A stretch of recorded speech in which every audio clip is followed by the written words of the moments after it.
So recently I've been getting these Let's Run Linux on ARM CPU sort of cravings. So there was a good deal on one of these Raspberry Pi 400s for like $30, and it was the best deal I ever saw. And somebody else got it instead of me because I had to go to work. So these keyboard shell Raspberry Pis, maybe it's a bit of mission creep. You begin to wonder what the point of it is exactly, because you usually need a GPIO header for it to really be useful as a Raspberry Pi. And I think they have a breakout to that, but in a way it's defeating the purpose. So then I get this idea that maybe I can convert other ARM-based devices into like a Raspberry Pi. And I thought I had this like iPhone 5C, but apparently nobody had really done that. So I started researching what people have been doing in these Android TV boxes. There has been some success in people converting those into Raspberry Pi similar devices. So I know some of these devices outclass other devices, and this is a really good deal, but the person didn't get back to me at $25. And this would be probably the fastest and most advanced one. But one problem with all of these is it's kind of not a sure bet they're going to work. You're really going out on a limb. So in the end, I went down to a $20 unit that people said they had been using, and I thought it was a good risk and a good dollar risk. On a cold day, I took public transportation to meet this person at a station. It was very convenient. I paid $20 for this, maybe $4 to get there, $5 for the 64 gig SD card at a store. So in all, about 30 Canadian dollars on this project. So I suspect the person probably lost the remote, which is half the reason why he was selling this, but it wasn't relevant to me, so that was a win-win, I guess. So one general oversight I might have had is Linux might not totally implement all the features just because it hasn't been covered in Linux yet. I think what happened is they replaced the original manufacturer's graphics acceleration with some sort of inside project, which I don't think is up to the original. On the positive side, the gigabit Ethernet was a nice touch. So the original had wireless 2.4 gig, but it's not implemented by Linux, so I put this dongle, my good old RTL 8188EU. So it turns out with this unit, all you really have to do is put a SD card into the TF slot with the proper stuff on it, and it will take it over, and it'll just sort of ignore what's on the inside, never really have to risk bricking it. So this is an example of a minimal use of this unit. Today I picked up this free LED-lit HD monitor that I'm using here.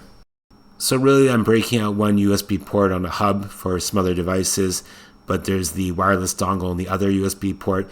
You can see some of the connectors inserted there. This device has a light on the front, which is conveniently tells you if it's in a shut-off state. It's either blue or red. So this is someone else's pictures of the internals. I don't intend to take mine apart.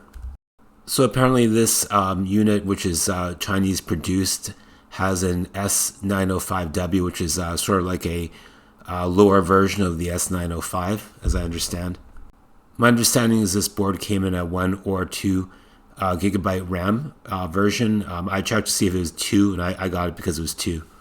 So at first I tried this Libra Elec, which seems to just be installing a Kodi media player, and that wasn't what I was thinking of. I was thinking of something more like Fedora. So its installation uses what's known as the toothpick method, which is there's a little switch on the bottom of the AV jack, and that does something that causes it to boot in here, but I don't think you need to do that this unit. You just need to have an SD card with certain files on it. So I was looking around for other alternatives, and I heard of this Armbian, and in both cases you have to make some slight changes to the installed files, very small changes to configure them for your particular board. So here we're watching the boot up sequence, and I won't skip any time, so we'll see how long it takes. It's actually not bad.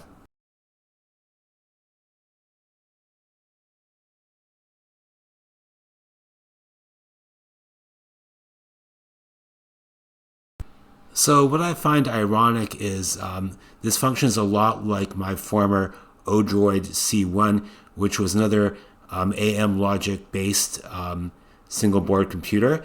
But unlike the C1, everything more or less works properly. It seemed to be a disaster with the C1. The USB wouldn't work in USB 1 sometimes. The SD card seemed to have I/O errors. The video out wasn't stable from hibernation. It was scrambled. Just a disaster.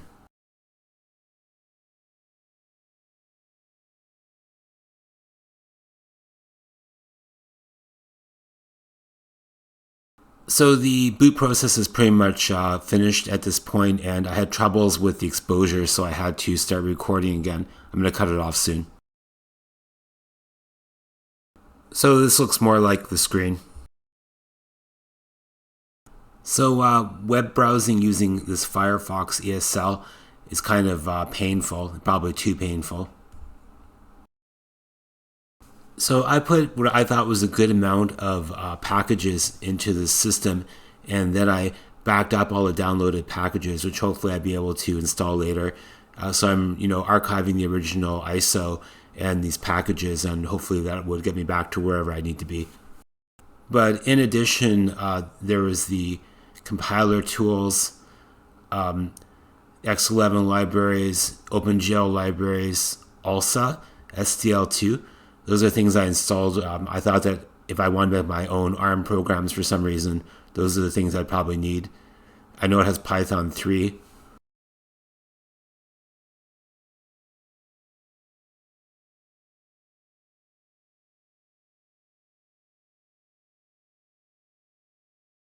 Okay, so I'm going into where before I took this out of my other computer, I made changes. So I made changes on my original PC to this before I attempted to boot.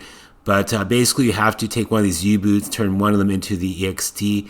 Then you have to modify extlinux.conf to have your particular DTB.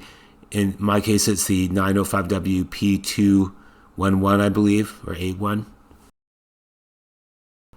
For some reason, the 3D acceleration is really dark. I'm not sure if that's something that can be corrected. I'm not really too worried about it right now. But yeah, it seems like all the 3D modeling is really dark for some reason.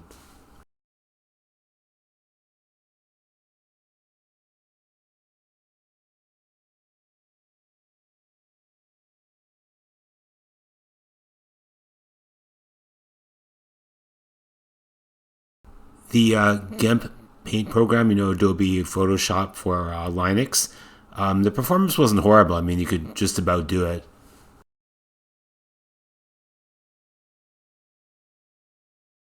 So to play a video file, I attempted to mount a network shared drive from my main computer through the 2.4 gig dongle, and that's kind of asking for trouble, especially when it's kind of far away.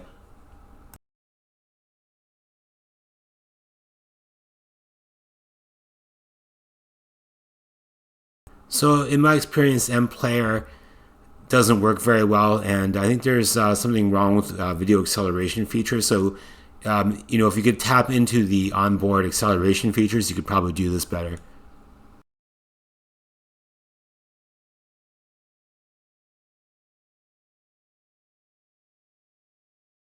So I'm kind of hoping VLC had a way to use acceleration features, but that's kind of wishful.